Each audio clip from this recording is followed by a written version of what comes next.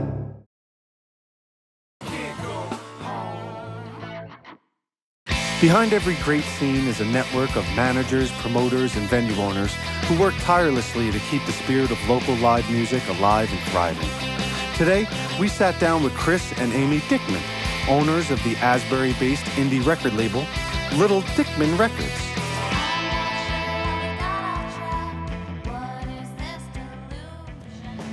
So, where are we right now, actually?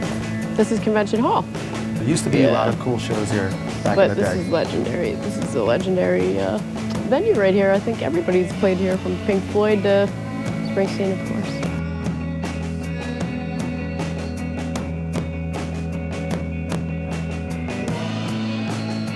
Has there ever been some catastrophe at a show? People not showing up, which is kind of bad because you want people to, and you put a lot of time into promoting it.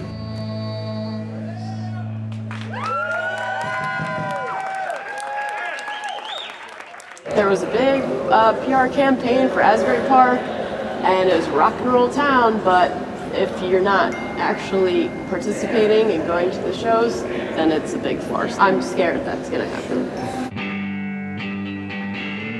Expectations are high in Asbury, with the past and present colliding on the boardwalk. So we met up with Brian and Corey of the band Agewise on the site of the new corporate-funded Asbury skate park.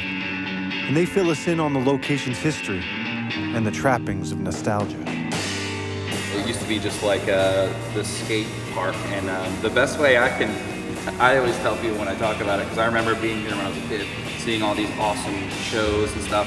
It's like in Ninja Turtles, that scene where like everybody's hanging out down in Shredder's lair and kids are like skating and stuff. And smoking cigarettes. Yeah, it's like the bad place to be. This was the bad place to be. Most of the bands that we've all known and loved, these are bands that were like made music when they were like 18 years old.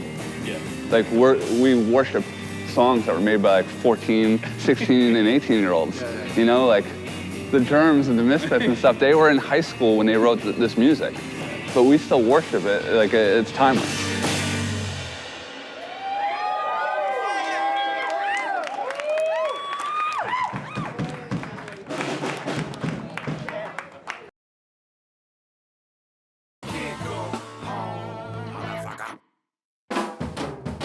We came to Asbury looking for punk, and we'll go wherever we have to find it. I love a good inner sanctum. Even if it means busting into an intimate rehearsal session with Asbury's own TV Tramps. Everyone talks about like a big punk scene. There's actually not that many traditional punk bands that play.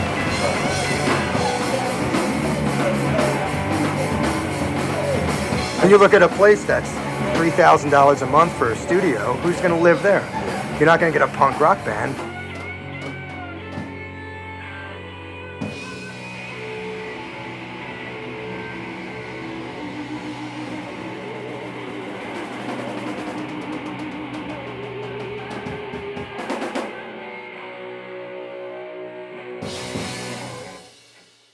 If you guys would have played another song, I would have put my head through something.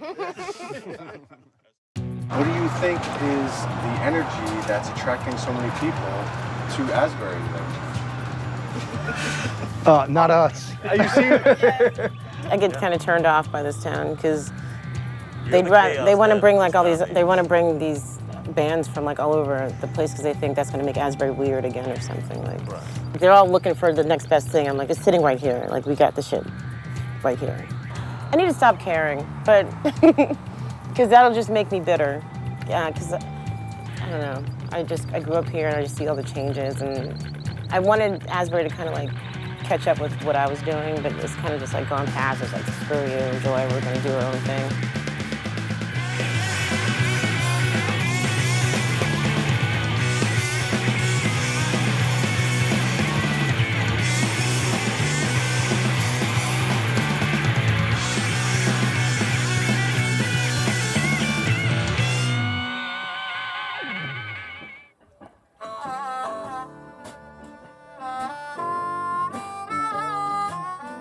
With all the great music and personality Asbury Park has to offer, it's easy to overlook the reason why we're all drawn here in the first place. The sound of the surf on the rocks, the creak of the boardwalk beneath your feet. And that's where today, like most summer days, you'll find the Jersey Shore icon, String Bean.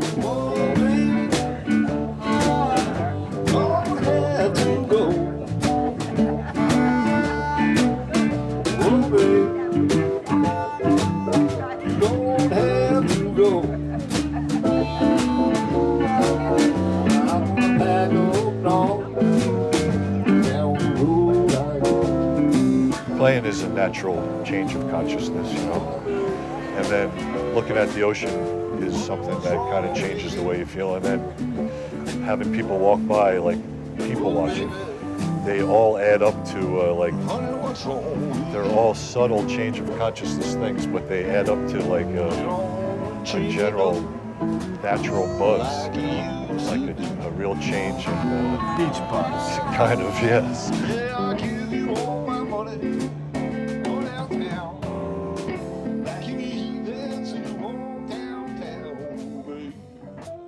I watch people like these guys come in and start a business, and it would fail, mainly because of a combination of street crime and government corruption. The convention hall and casino, they were covered with copper. They had beautiful copper roofs. Yeah. One of the ex-mayors, one of them, took all the copper off and sold it as scrap. That's how bad it was. But it just one after another, I'd see these people lose their fortunes and their, you know, their hope that things could get better. You know, I was as cynical as anybody else, thinking that it wasn't going to come back, you know, because it just got worse and worse. But this is really better than I could have imagined. Do you ever think about the people who couldn't hang on? Definitely, right at the end, right before it happened. Yeah, there was plenty of them, like pioneers that were here trying to make it happen, but you know, had to bail out right before it turned around. Sure, definitely. Do you feel like, you know, Asbury's going to lose any of its quirkiness? No, you know, that's the thing. I don't think so. I think it'll always be a freak show. It'll always have that thing about it. It'll never be a normal place.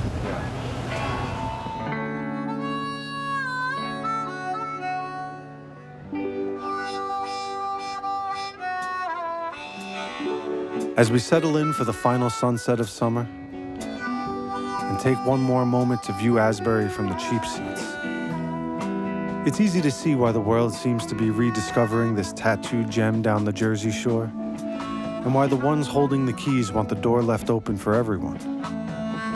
Whether paradise or paradox, we leave with the knowledge that Asbury will never lose its special magic. You're right. You are right.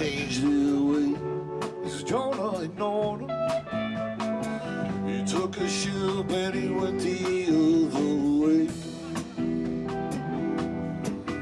It was a big mistake. He set out to sea. Jonah's big mistake was there's more than I can see. Well, swallowed Jonah. That's where he stayed for 3 nights and 3 days. When it was over. I love music, you know. I like listening to music and stuff, you know. Living with my mom, she would she would love to get tickets to see Pink Floyd. Okay. Because when I was a teenager, I used to just listen to country music, maybe rock, like Bruce Springsteen. And one day, my friend had this cassette tape. He said, "Can I borrow the tape?" And so I bring it, listen to it, and my mom kept saying, "What the heck is he talking about?" Because you know the song From the Wall? Yeah. And my mom's saying, what the heck is it? She said, she didn't understand what was going on. Pink Floyd? Yeah, and I liked the one song, Mother. I always like to play it over. So one day I went to school, she listened to it, and Mom says, "Do you know what you're listening to?" And she says he's talking about, because you got to read between the lines of his music. Sure. Like, you know Neil Diamond? The jazz singer? Not personally. The jazz singer in the movie? Well, his father, my mom told me about this movie. He did not want, his father didn't want him to become a singer. He wanted something to be on a farm. And then when he became a big star, he was happy. From what Mom said at the end, he was happy. Asbury Park is like where Bruce Springsteen got his start. Because people have told me, Mom has told me, that Neptune, Asbury, Belmore is where they would shoot movies and films, and that's where a lot of people got their start around here. Well, hopefully that'll be us too. Listen, man, thank you so much for talking to us, and I appreciate it. We all appreciate you coming down and being part of the scene.